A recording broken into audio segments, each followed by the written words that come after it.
Hello and welcome to the Browns Blitz. Today is Thursday, July 17th, and this is episode number 304. I'm your host, Rod Bloom. Joining me is my brother, Jeff. Hey, Jeff, how are things going? Hey, Rod, it's another great week to be a Browns fan, isn't it? That's right. Yeah, yeah. Um, we got stuff to talk about. We'll get into that. Oh boy. Let's bring our guest in. Joining us is Ethan Greenberg, a fellow member of the Fanatical Elves Network. Ethan, you follow him at egreen4325. We may find out the significance of the 4325 here on this very podcast. Ethan is the host of two shows. Don't tell me one, but that's his iPhone password. Uh-oh. One, now we did. 2, 3, 4. What kind of an idiot has that as a password? No. Sorry, we went Spaceballs on you. I'm sorry. Totally interrupted the flow. Oh, you're fine. And Ethan is a host or co-host of Going Nuclear and also the best doggone podcast in the land. Yes, sir. Very nice. He's repping it right now. You can find those shows on the Fanatical Elves Network, along with all of the other shows by all the other contributors. So make sure you're checking all those out and subscribe to us on everywhere you find podcasts. So on iTunes and YouTube and every place else. We appreciate you guys checking us out. So welcome to the show, Ethan. It's good to have you. Well, thank you so much, and congratulations. You guys hitting 300 episodes. That's pretty fan-fugu-tastic to reference a little Simpsons action here. Congratulations on that, and to be able to put that together and the longevity. It's not easy. You guys know it. I'm talking to professionals here. So to come up with ideas, although the Browns, their stories, they kind of write themselves. They are never there's never a dull moment. We don't feel the need to manufacture drama, that's for sure. No, they're very good at that. They are very good at doing that for themselves. Just when you think you're gonna make it to training camp and it's gonna be quiet, somebody goes and punches somebody else in the mouth, allegedly. Right. Yeah. All right, rim shots. I'm loving it. Yeah. Wow. Yeah. What the heck? This is a Browns podcast, guys. So not making light of that or anything, but it's just the Browns, So what can you say? Oh, exactly. We're going to get into that and all that other stuff, but but before we do, we got a few things that a couple of segments we like to get out of the way and talk about first. And the first one's our Blitz beverages. We like to talk about what we're drinking on this show. Ethan, you mentioned Manischewitz. I understand you didn't bring that, but so what do you have in front of you? Actually, I've got a very fine Gold Peak zero sugar sweet tea. So I have to stay away from the sugar. I'm an ignoramus and didn't take care of myself and managed to, end up with type 2 diabetes. So I have to stay away from the sugar and the carbs. So the sweeteners, whatever it is, the Splendas, etc. We can go with those. So I've got some Gold Peak zero sugar sweet tea. Excellent. Fantastic stuff. Not quite Lipton, but it's good. Nice presentation. Oh, nice. Why, thank you. Next up on the Price is Right, we've got a delicious bottle of Gold Peak Zero Sugar Sweet Tea. Jeff, what do you have? I have the disappearing bottle of Heineken Zero. All right. We can even see it. Repeat performance. Cool. Yeah, this time you can actually see it. Yeah. So how is that? Good? Yeah, it's Heineken, Yeah. Is that zero alcohol? So is that like Oh, nice. Yeah, I'm alcohol free, Ethan. Hey, that's perfect. I remember drinking some O'Doul's back in the day. It was horrible. horrible. They make good alcohol-free beer now.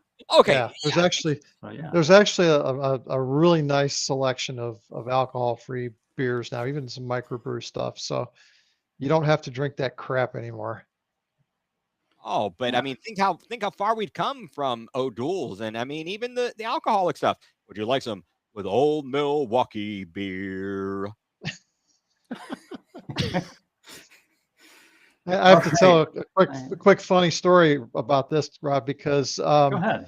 Go ahead. I'll say mine for a bit. It's the 10th anniversary of the passing of our dad, and when I used to show up at his house, my dad always kept some beer in the fridge for me, and Dad didn't spend a lot of money on beer. Mom, Dad didn't spend a lot of money on most things, but I'd walk in the house and Dad would say, "Hey, you want a beer?" And I'd say, "No, I'll just have a Keystone," because that's what he had in the fridge. Keystone was some really crappy beer, but it was beer, so we had a beer together. That was all what it was all about. Well, here's the rest of the story, though, Jeff. When I graduated from college and came home, Dad was still drinking Milwaukee's Best at that point in time, and so Keystone was an upgrade. Yeah, I had just gotten out of college, and so I was drinking. I would drink anything in college. I got home, and I'm like, I can't drink this stuff. I had to have a conversation with Dad. I'm like, Dad, can we upgrade this a little bit? That's something I can drink. Right. So we started getting Keystone and Stroh's and and a few other beers along those lines. I actually liked the Stroh's and that 15 pack. That was pretty good. The Keystone was okay. I mean, I probably wouldn't touch any of that stuff now, but man, the Milwaukee's Best, I couldn't drink it. It was horrible. The beast. Yeah, it was horrendous. I don't know how anybody could drink that, but to our dad, beer was beer. He didn't taste the difference. Yeah. And he didn't know. I don't know. But well, the good thing is by not having that discerning palate and not feeling a need for the expensive stuff, it saved a lot of money. It's kind of like being the wine. If I go to the store and someone shows me this expensive bottle of wine, am I really going to know the difference between that and the Manischewitz? Probably not that much. You're probably not. I mean, Jeff would. You're not. Yeah. But, it just depends. You make a good point, though. You make a good point. So I made him spend twice as much money by getting the Keystone. Oh, fantastic! Could you get some Rolling Rock while we're at it? Yeah, there's some people who still like Rolling Rock that might be listening to the show right now. Nice. So guys, I'm drinking the other beer. So I did a poll last week and the two beers tied. So tonight I'm drinking this Diebold Rayo Negra Mexican Amber Lager. Ooh. And this is from, it's a 5.2% alcohol, ABV. Is this the same brewery as last week? Because this is from Denver, Colorado also. Oh, geez. I don't know. I don't know what's going on. Why they're sending me beer from Denver, Colorado. But anyways, it tastes okay. It's not particularly Mexican tasting. Maybe that's maybe that's the fact that it's an amber. It's got a good flavor. So nice. It's kind of a cool can. You can see the can's pretty cool. Nice. But it tastes pretty good. It tastes pretty good. As long as we're not talking. I'm very intimidated by the beer right there. That can is kind of scary. That tiger was looking at me, or whatever. That fierce feline. I don't know what's going on. Yeah, very scary. All right, and all right, guys. Cheers. Yeah. To Dad. Cheers. Cheers to our dad. Cheers to your dad.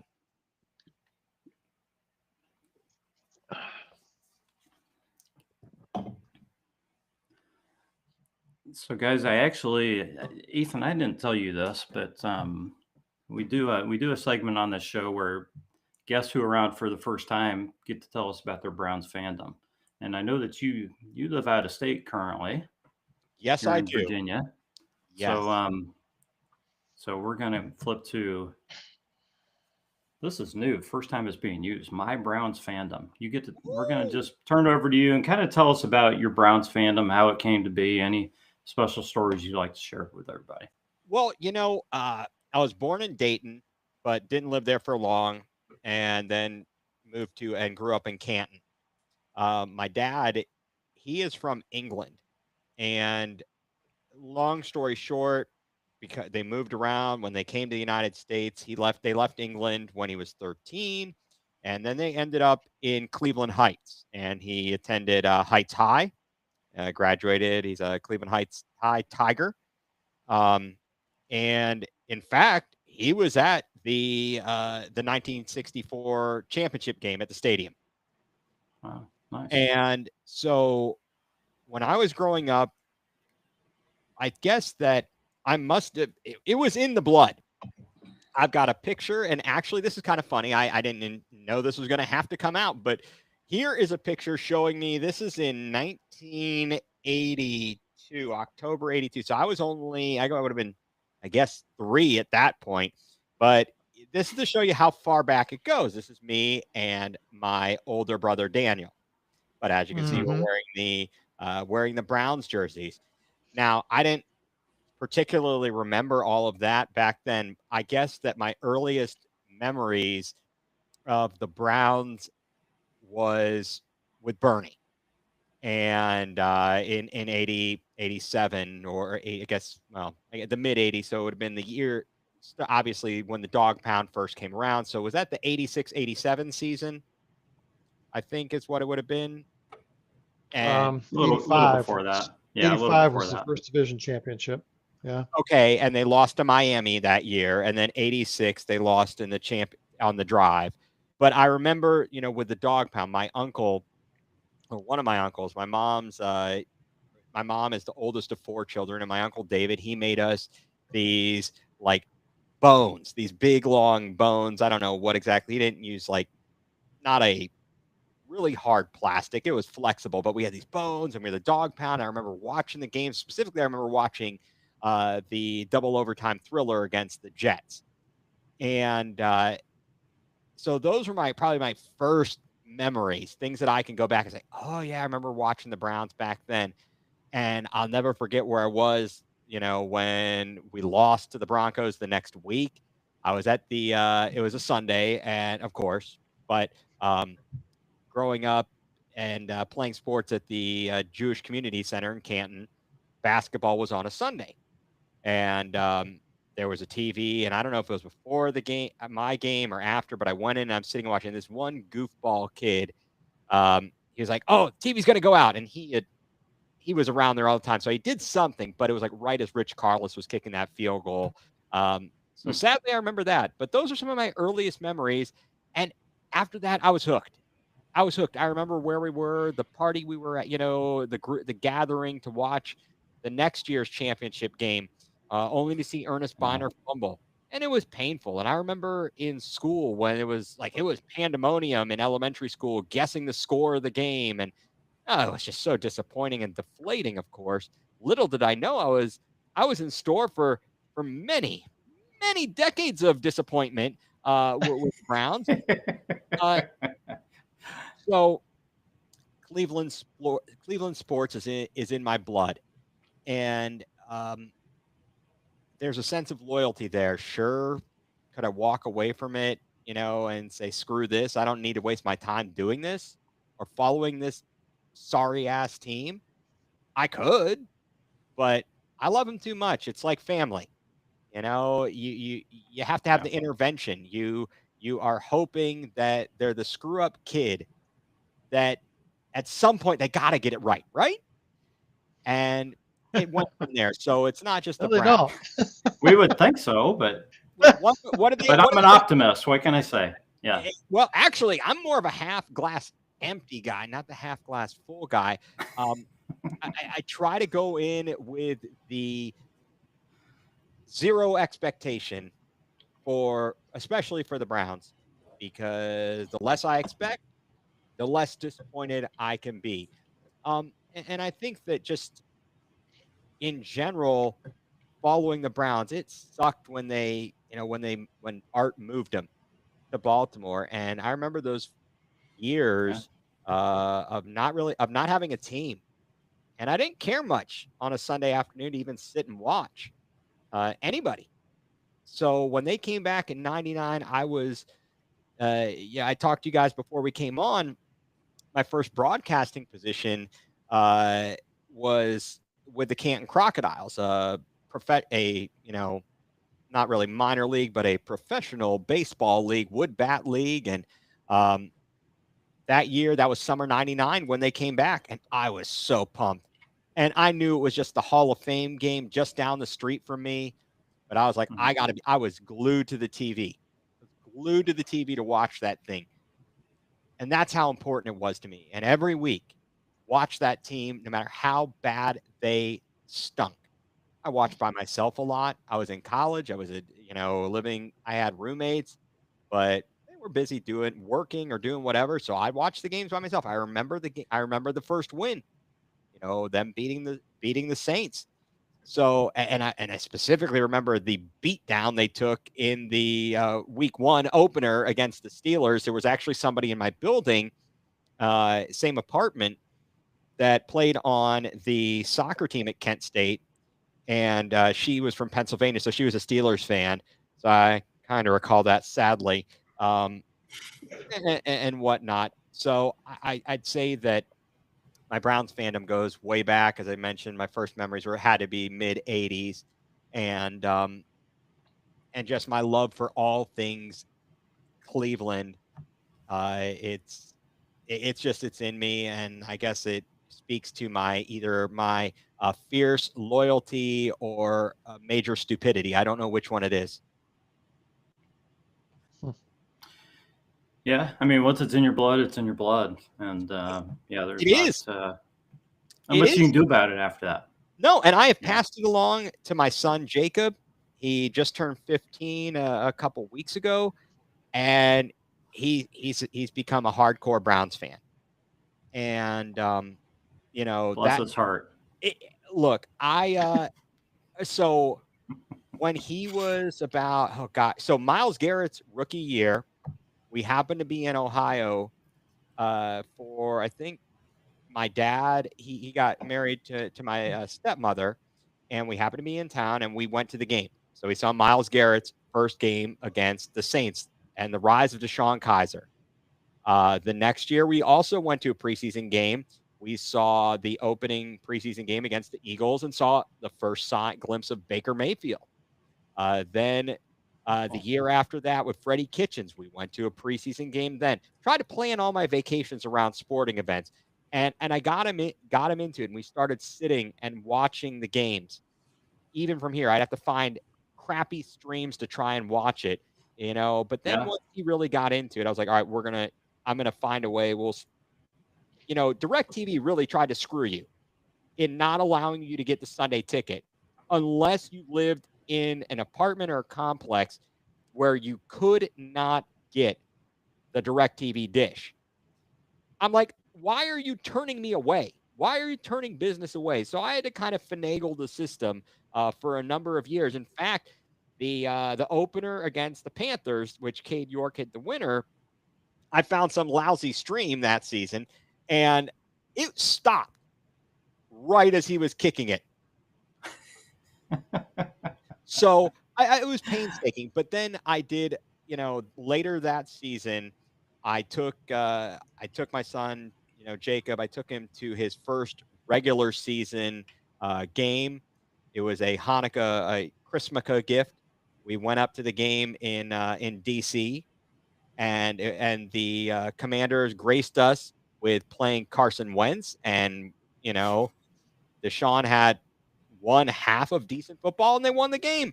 And it was good times. And the next year we went and we saw them in Cleveland against Arizona. They won that game. Last year, not so good. We went to the game in Washington with my co-host on Going Nuclear, Mike Rosinski, and because he lives up in Northern Virginia, he's there. And so we went up to that game with my son and his 2 oldest boys. That was not so good. That was not so good, and eek. Just eek. But bottom line, he is hooked. He's, and we got his first autographs got there early at a game in DC. got Bill Callahan.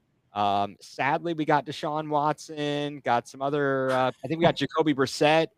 Trying to think, but I'm like, oh, it's still cool for him. Yeah, it's still cool to get it autographs. Is. So, it really is. Yeah. And of all the things he could have asked for his bar mitzvah gift, he got my stepmom and my dad got him a autographed Denzel Ward jersey that I had to get framed. And then the next year, cool.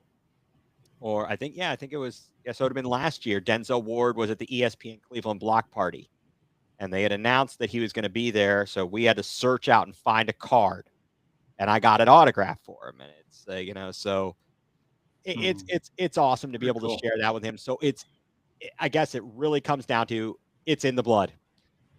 Yeah, absolutely. Absolutely. Okay, guys, let's get to some, I guess we'll call it Browns news. I mean, first of all, training camp's starting. So rookies report tomorrow, and vets on Tuesday. So we're going to have some stuff. We're going to be hearing about stuff. Whether we're going to really know anything much, I don't know.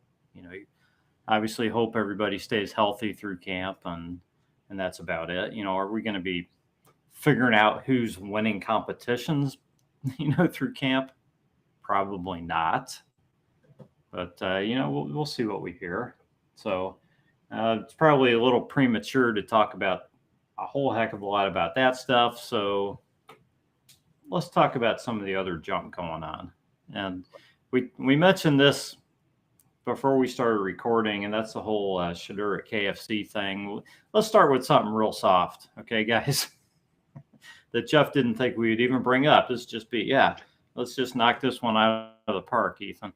So Shedeur was working the drive-through window at a KFC, and I guess Jeff, my question is, I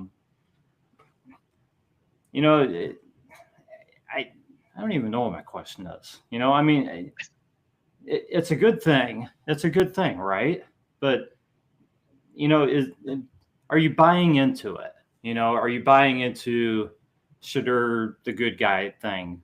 Does this come across as genuine to you, or is he, or do you still have reservations? You got the speeding tickets, you got the the dropping in the draft because other teams don't want to touch him because of his dad and all this. Has this stuff lost control, or is this stuff genuine? What are your thoughts? And how would you know? Who knows? It might be a little contrived. You feel like there's a script a little bit, that this is what a rookie quarterback should do leading up to camp, and the type of impression that he should make in the community and so forth, which is all positive, right? You'd rather have that than the opposite. But it has absolutely nothing to do with his ability to play quarterback. It has everything to do with public perception right now. Should we give this kid a chance, right? Or is he another screw up in the long line of Cleveland quarterback screw ups, right? So at least we're not hanging that on him yet. So So for now, it's all good. Ethan, what do you think? All right, so I guess first and foremost, I don't know that this is all like what's the word I'm looking for? Not contrived. It's kind of seems like it's fitting for him. If you saw also, there was the story yesterday about him showing up in that neighborhood and doing it's like, I apologize, I should have had that. I was trying to look that up. Where the fires were? Yeah, and he showed up there. Nobody and he didn't notify anybody. Yeah. And I think Mike Hall was a part of that too, I think, right? Oh, well, from what I saw. Even better. I mean, but the point is, I think this is actually who he is and what he does. This kid doesn't need money, right? Right. He's not in need of money. Other than these speeding tickets, as far as we know, he's not been in any kind of major trouble. Obviously, we know that doesn't mean everything. We'll get to that later. But of all the screw ups we've seen in Cleveland, right, that they've drafted, he's way down on the list of screw ups. I got to be quite honest. He's more talented than Cody Kessler, Deshaun Kaiser. Not as much trouble as Johnny Manziel. I mean, he has got a lot of work to do. And I don't think it's because of his attitude. Although there were those rumblings during the pre-draft process. And I don't know. I don't know how much of that is true and how much of it is a little bit overblown. Either way, teams stayed away from him because I don't think teams really – I don't think he was a first rounder, but I also don't think he was a fifth rounder. And it might be a gift that he ended up in the fifth round for the Browns' sake, maybe for his sake, maybe a little humility there. But from what I've seen, I'm kind of impressed with what he's saying, what he's doing. Again, notwithstanding the speeding tickets, but we've all been young and we've all done stupid things. And so I'm not going to be too critical. I just hope that it's a good reminder and okay, it could have been worse. I'm glad that hopefully there's no worse repercussions and you take better precautions and make better decisions going forward. Yeah. Yeah. And I'm with you. I've heard that argument. And I've kind of made it myself that, we all make stupid mistakes. Lord knows I've done a lot of stupid things in my life, but I also wasn't a professional athlete making millions of dollars and on television all the time. Do you think the standard has to be a little bit higher for these guys? Does that go to the Charles Barkley where I'm not a role model scenario? I don't need them to be role models. I just need them to not be idiots. But I think if you, and this is I'm sure this has been said, and I don't want to make excuses for people, but don't they say that when you're 21, 22, your brain isn't fully developed when it comes to the part of the brain that you make good decisions? You do stupid things. You're a risk taker. Again, when I was that age, you're right. Being a football player, the problem is that you can't be the same idiot that the three of us can be when there's no spotlight on us. When the spotlight's on you, everything you do is going to be magnified, and they're going to know if you do something dumb like that. So it's tough.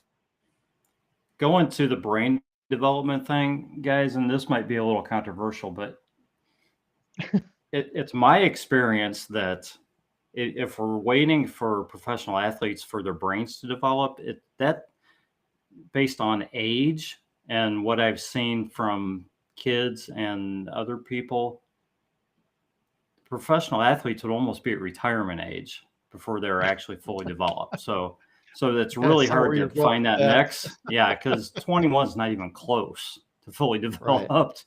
Right. Yeah, but yeah, you guys both make really good points. I want to believe that he's the good guy doing the stuff. I think it'd be really hard to pull all this stuff off. I mean, he's been pretty active with a lot of stuff he's done in the community. I think it'd be hard to do all this and not really want to do any of it. Just say I'm just putting on a show. Yeah. But no, he's likable enough, I think, for the fan base I think so.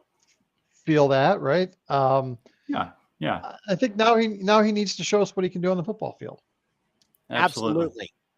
Yeah. And show us that regardless of the judgment he has on or off the football field, that he has good judgment on the football field, which is something you brought up on one of the last couple shows, Jeff. So yeah, definitely. So I saw this alert come up on my phone about one of the Browns, a draft pick being placed on the retirement list.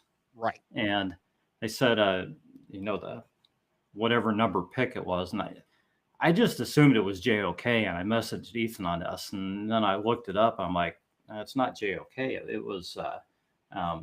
I can't find his name in my notes now. Ellerson. Ellerson Smith, an Edge, who they signed as a free agent, who retired at the age of 26. He would have been 27 this season. Edge rusher. Honestly, I mean, if that's what he felt like he needed to do, good for him. This is a tough defensive line to crack. If you're going to try to make a comeback or make your mark, this is probably not the team for him to do it on anyways. So I don't know what he's going through, if he'll try to catch on with somebody next season or whatnot. But just thought I'd bring that up because I really thought it was JOK that they had placed on that list initially. Yeah. So but you guys are like, yeah, I don't know who the hell Ellerson Smith is. Yeah. I mean, some of these guys have never even had a prime. This guy's dead. Oh, we'll cross him off the list. Yeah. Well, believe it or not, I think Ellerson Smith has come up twice in the last 3 weeks because we talked about the line a couple weeks ago, and I'm pretty sure I mentioned his name. We didn't know who he was then either, though. So anyways, he got in a couple of games last year. Look, it takes a lot of guys to run a training camp and to run to fill out a practice squad, and it's a lot of moving pieces, parts, and we lose sight of a lot of these guys who fill those back end roles, and it's a tough job. It's a tough job. Yeah. It's not for everybody, and hopefully he's got something better to do with his life, and we should just wish him well. Yeah, that's all we can really do. Yep. So okay, Jeff, I don't have a bonehead insignia ready to put up, but we're gonna act like it is, like it's up there. We need to bring back Top Dog and Bonehead, huh? Top Dog and Bonehead. We're gonna move on to Quinshon Judkins. Everybody else has already talked about this because it happened quite a bit ago, but we're gonna talk about it. First of all, I want to say that, obviously domestic violence isn't something that any of us are going to stand up for. So I don't want anybody to think that no matter what we say, that we're taking his side and his right to do this, or, or whatever he was alleged to have done, or whatever he may have done. We know that's just something you don't do, and something that's, whatever happened, that's, he should get whatever's coming to him if that's what happened. So anyways, there's no defending that type of action. We also know that he is going to miss time. The league is going to suspend him just because he's been alleged to have done this. Okay. The third thing I want to bring up is the Browns have a great history at running back, okay? And I'm not making light at all of what happened, okay? The rest of the stuff that I bring up here, guys, is not making light of the Quinshon Judkins situation, what he did, the criminal action or anything like that, but it's the ramifications of how it affects the team, okay, going forward. And that's really what I want to focus on, because everybody's looked at the criminal side of this. I'm not a lawyer. You guys aren't a lawyer. I really don't want to discuss that, okay? Because that's for the judicial system to work out and the league to dole out its punishment. So for me, I look at the fact that the Browns have 3 running backs in the Hall of Fame. They've all, almost consistently run the ball well. If we're going to need to replace a position, let it be running back for several weeks, not some other position. Okay. I know he was a top pick, high second round pick, and he was likely going to start in that, but the Browns can deal with that. So is there anything you guys want to say just about the whole situation right up front and the fact that he's going to miss 4 to 6 games or whatever it may be? Ethan. All right. So I guess a couple of things here. One is whether you had heard this or not, I don't know. So my understanding from listening to the fine people talking on Cleveland Sports Radio and things I've read, the league generally will let things play out in the judicial world, the court case, before they dole out punishment, such as a suspension. We just saw the Rashee Rice case finally come to a conclusion with a ruling by the court. So you can expect a suspension to be forthcoming, right? For Judkins, they may put him on the commissioner's exempt list. Last year, Michael Hall pled no contest, and he got 5-6 games, whatever it was. I think that you've got as you mentioned, there's the legal side of things and there's the football side of things. I would just say that I don't know it certainly doesn't look good. I would agree with you that if it had to be at any position, I suppose that's, if you have to look at it as a glass half full, okay, I guess that was the best position or a better position for that to occur at. Notwithstanding, it certainly, there's a couple of things. One, it gives pause for a lot of people who question Andrew Berry's decision-making, the Browns front office and their evaluation of people and the background checks and so on and so forth. Apparently, Mary Kay Cabot was writing about how before, when the rookies were in there, when the players were there before they broke, they brought people in to talk about domestic violence. And so they're clearly making these folks aware of this.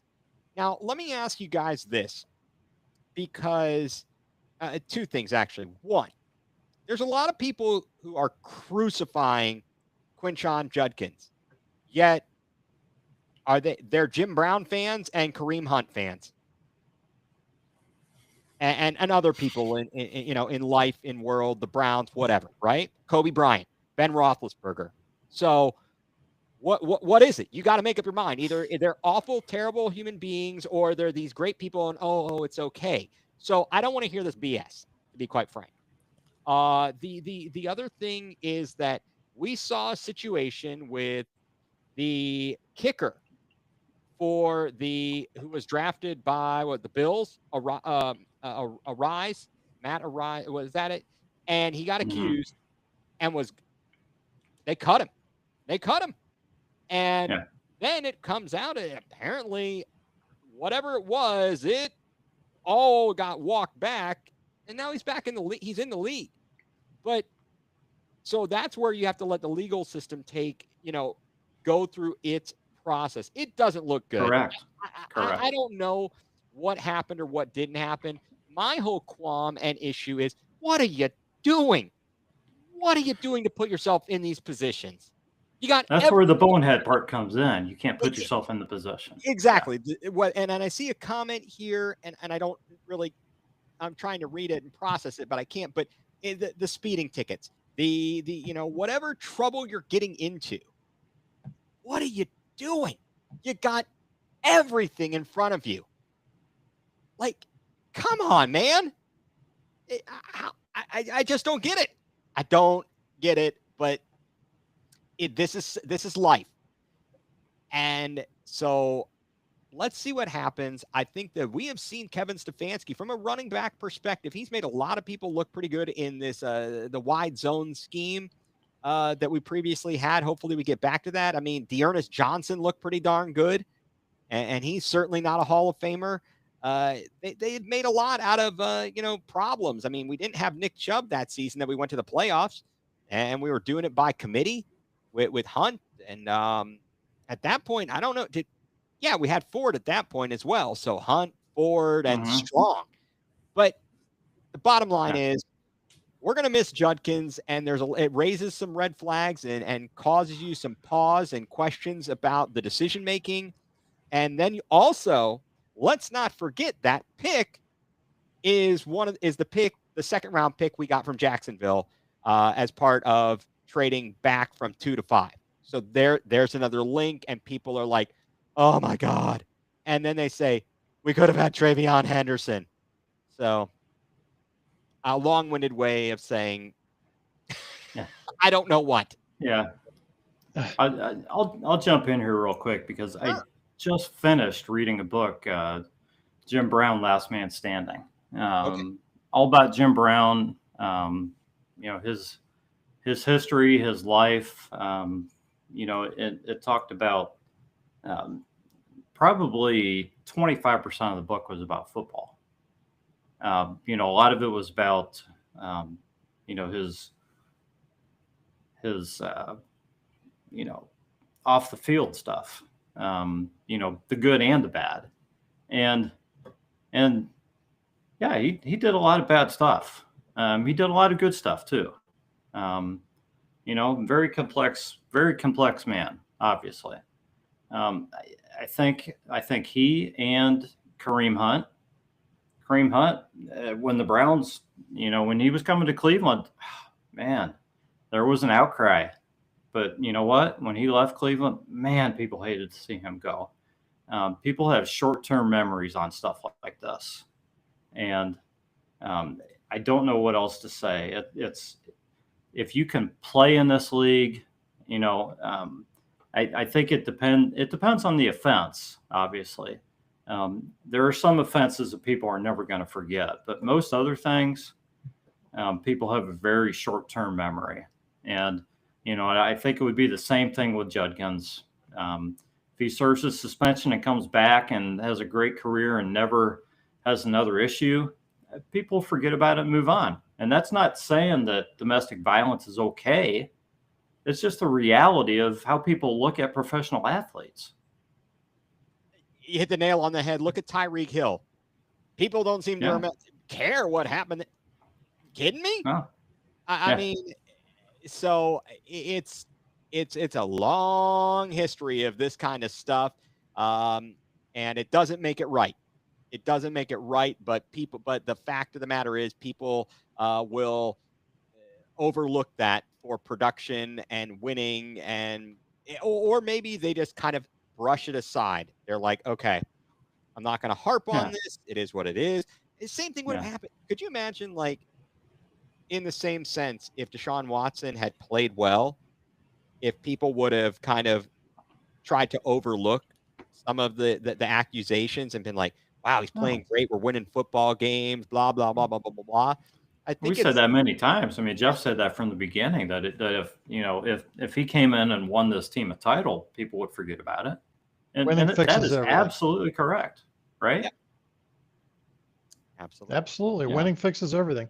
It does. Look, Quinshon Judkins aside, I mean, he's already been found guilty in the court of public opinion. It really doesn't matter what he does from now on. He will always be viewed by people for what he did or didn't do. It doesn't really matter. Just the allegation alone is enough to convict him. Okay. So moving on from that, it speaks for me to a bigger problem, and it's not unique to the Browns organization. It speaks to the problem of these young kids who, we can say they do stupid things, but there's a level at which it surpasses just doing stupid things. It becomes criminal activity. It becomes self-destructive. It becomes a black eye to your team and all of your teammates. And I don't understand how you can take a guy from a winning organization, bring him into a losing organization, and he becomes a loser so fast. I mean, that's really what this boils down to. Okay. This is the perpetuation of a really crappy organization, bringing in good players and turning them to turds. Okay.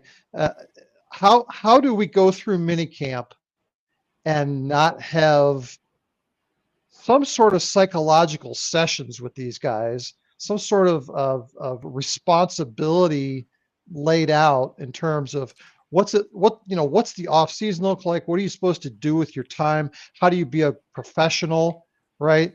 And that isn't that part of what leadership within an organization is supposed to do? Players, coaches, ownership, right on down the line. We should be telling these young guys when they come in, look, don't fall into these traps. But yet we have them over and over and over and over again every single year. It's another guy here, another guy there, and they fall into these same traps. Why aren't we doing a better job as a league of getting these guys on the right path? Why do we have to always clean up the mess afterward? That's a good point. I remember when the Browns were on what's the Hard Knocks? Hard Knocks a while back, and they showed who was the defensive end. They had Carl, what's the name, who was teaching a lot of the players about financial stuff. Okay. You guys know who I'm talking about. I refuse to watch Hard Knocks. I refuse to get HBO. I didn't see anyways, so one of the players he pretty much volunteered to teach a lot of the players about this stuff. And at the time I'm thinking that's cool, but you bring this up, Jeff, man, the Browns have a huge staff. They don't have anybody teaching these guys. They should have somebody teaching them, financial responsibility, the stuff you just talked about. I mean, are guys still going to make mistakes? Probably. Could they cut down on them? You would certainly think so. I mean, if they had been through something just a couple months ago, hey, here's what you need to watch out for. Here's what you need to do to control yourself so things don't escalate. Look, this team led the league in penalties last year. Yeah. Don't you think that there's a correlation between that and these kinds of things? No, I'm going to tell you why. So let me ask you something, because John, from Fanatical Elves, John Suchan, put out posted this on social media since 2000. Let me ask you this. So the Browns do not have the most arrests since 2000. Oh boy. No, but listen. They're not top of the league. No, they aren't. Hold up. But the reason I'm bringing it up is because look at the teams that have more arrests, and you tell me if it's because they're a bad organization. Minnesota Vikings, bad organization. All right, turning players into turds since 2000? I don't think so. All right. Broncos? I don't know. The Bungles? I mean, they've had some good years. Bad organization. Well, okay. Bad organization, but they certainly don't lead the league in penalties. They've been near the best in penalties the last couple at least two seasons ago. They were near the best. Wait, I don't know about last year. We had Eric Mangini here. We were great with not getting penalties. We were also great at not winning. The Jaguars. That's a poop shoot of a poop shoot factory over there. But you know who else is just above us in most arrests at 41, where we are at 40? The Kansas City Chiefs. Okay, so but they're good. They can afford to take chances on guys, right? They're such a good organization.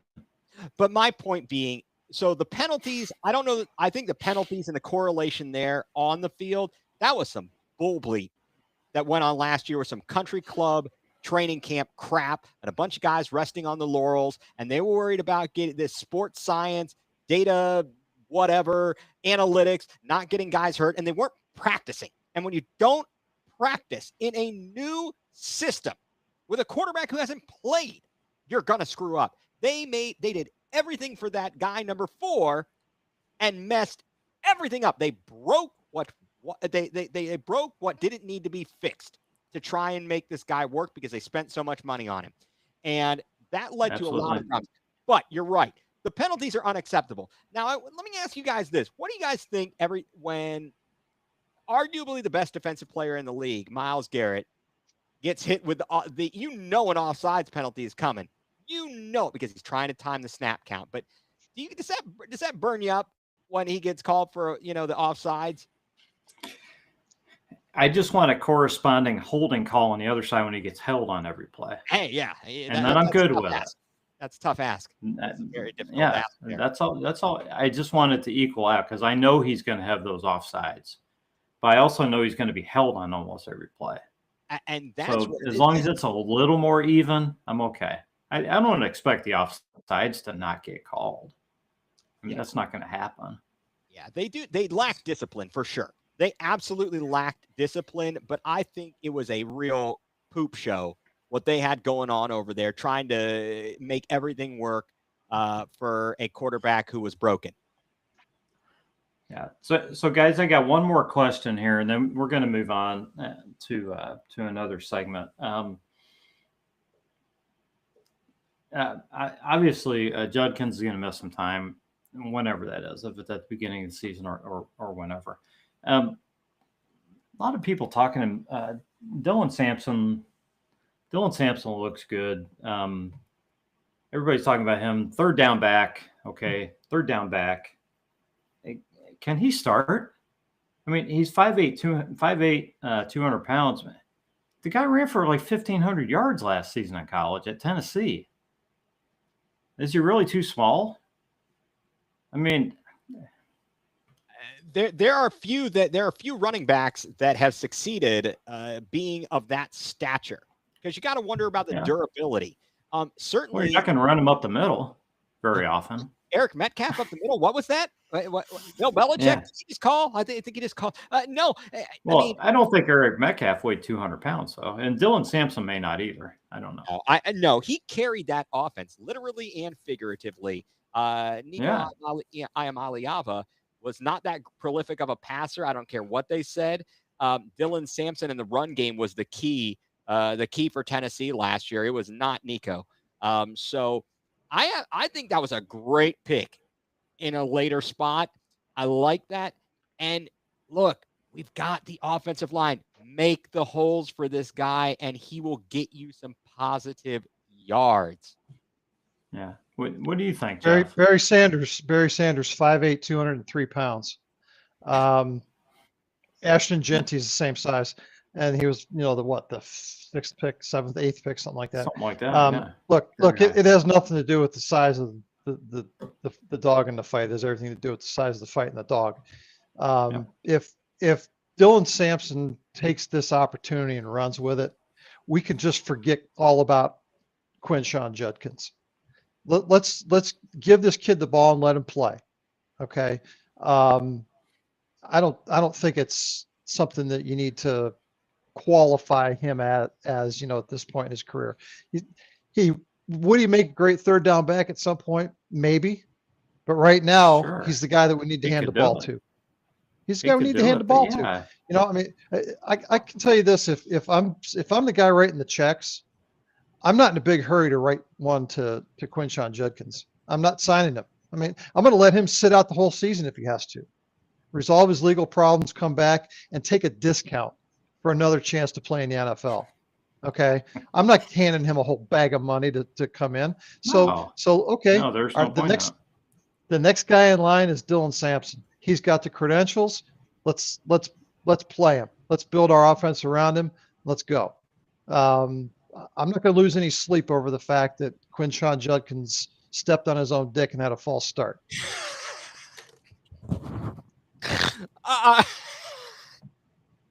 Wow, that's saying a lot about his endowment.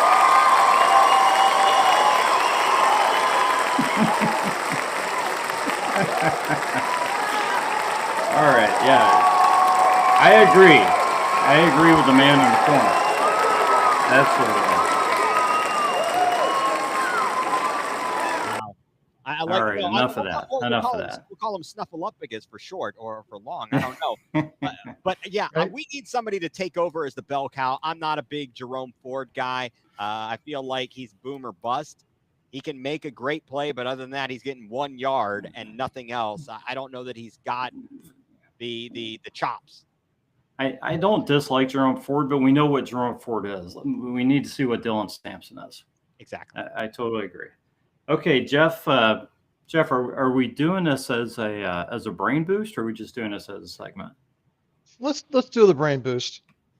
So we're gonna play a little bit of higher or lower. And I'm going to start out just because we're talking about what. That's new segment right there. One second. Oh, new segment. Okay, we're dropping the Brain Boost logo. What the hell? All right. Oh, it was supposed to come up. There it is. All right. I thought I put it up. There we go. My bad. All right. So since we're talking about what an awesome organization we're all fans of, I just thought it would be kind of fun to look at another measure of what a quality organization is, right? And that's how many times have you won your division? So higher or lower, guys, in the 20, however many seasons now, 26 seasons that the Browns have been back, okay? Since 1999, how many times have the Browns won the division? Johnny Manziel times. Zero. Okay. Correct. So how many times in that same time period have they had 14 or more losses? And the over-under's 3. 14 or more. Okay, so the first season they absolutely had 14. We know that there were two. Say the over-under's what, Jeff? 3? 3. It's over. I already know it's over. That's over. Yeah. It's 4.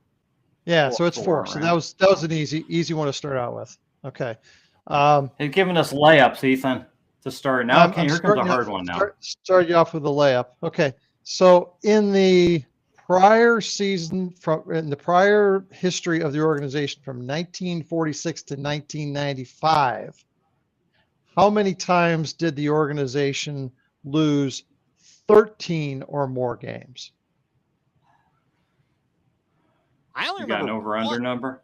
Yeah. Do we have an over/under? I only. Yeah, your over/under is 2. 1. It's under. It's 1. I think. Yeah. It was. You guys are good at this. It was the year that they fired.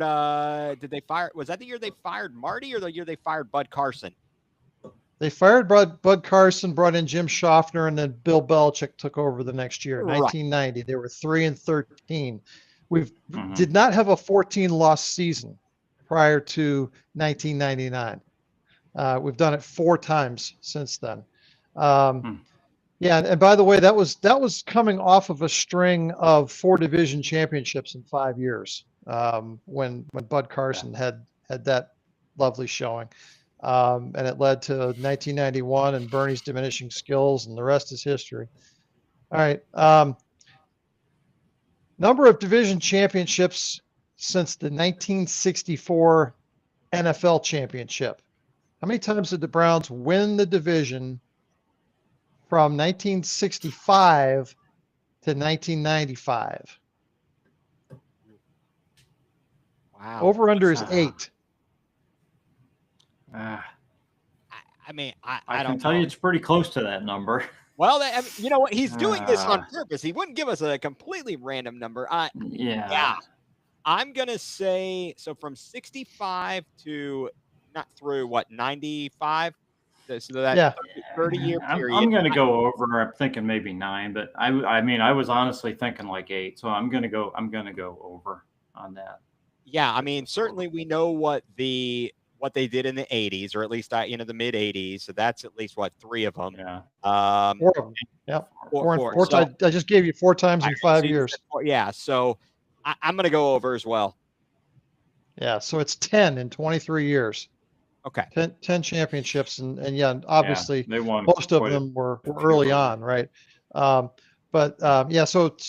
in that stretch of 30 years, we won 10 division championships in 23 years.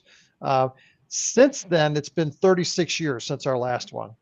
And we've been second in the division how many times in 26 years? So in other words, we not third or fourth in the division in the last 26 years. How many times? The over/under is 2. Well, let's see. So we finished second in the division, and I guess did we finish second? When we made the wild card 2 years ago. So that's 23. 1. And Yeah. I believe we finished second in the division when we missed the playoffs because of Jim Sorgi playing on Sunday Night Football in Indianapolis. So you said the over under is 2. So it's got to be, I'm pretty sure it's 2. Can't be 2 on the nose. I'm going to go over. I don't know. Yeah, I'm Oh, going the to other agree. year we made a wild card, probably finished second. The year the Run William Run and Kelly Yeah, Holt. so it's 3. It's 3 times. 3 times in 26 years. Yeah. So obviously that's a sign of an organization that has been a total disaster for a long time, right? Yeah. We've had some success over the last 4 or 5 seasons with Kevin Stefanski and Andrew Berry. We can certainly nitpick some of their decisions, and we can probably accost them for some of their worst ones. But we've definitely had a better situation in the last few years. But last year fits right in with what this organization is and has been for a very long time. So that's your Browns brain boost for tonight.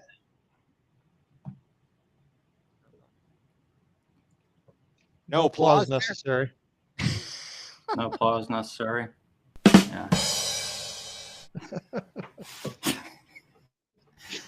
Yeah, nice. Very nice. Yeah. Very nice. Very nice. Sweet. Wait, I had the applause on my All end. right. I should have chimed in. Oh, there you Yeah, go. Okay. There you go. Okay. All right. There you All go. right. Or unless it was like Yeah. this.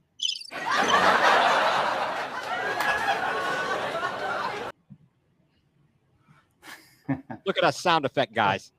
Yeah. Awesome. Well, nicely done, Jeff. Despite the damper that puts on, what I thought was shaping up to be a decent show. Just kidding.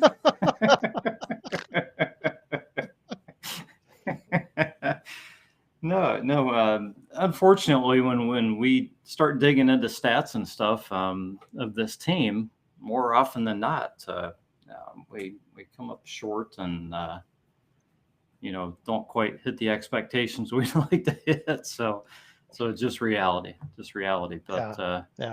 but we got training camp starting and we got a lot of guys on prove it deals and hopefully we'll find something this season, whether it's wins or guys who can lead to a rebound in the future. There's always hope, right, guys?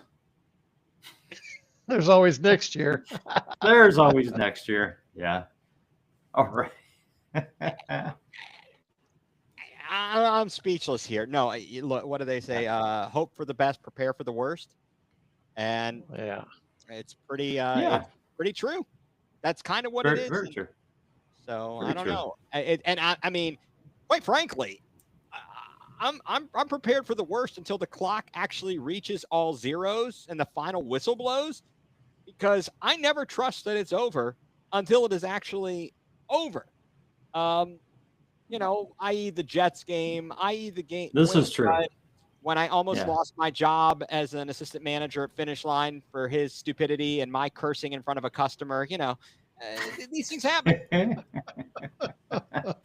That's pretty awesome. Yeah. All right, guys. Well, I think we've killed enough of this stuff. We're gonna have training camp to talk about soon, and there'll be stories coming out and all kinds of good stuff, right? So everybody, make sure you check out Ethan on both of his podcasts. So you got you want to give the nights and when you're going to be recording each of those next, Ethan? Well, or are you not sure yet? Yeah, kind of sadly, or just matter of fact, when you're trying to fit things around the schedules of children and work and so on and so forth, things kind of get a little out of whack there. But pretty sure, so not sure when Mike, my co-host on Going Nuclear, he is out of town visiting with family, his in-laws in Kansas. So when he gets back, we'll get back on track.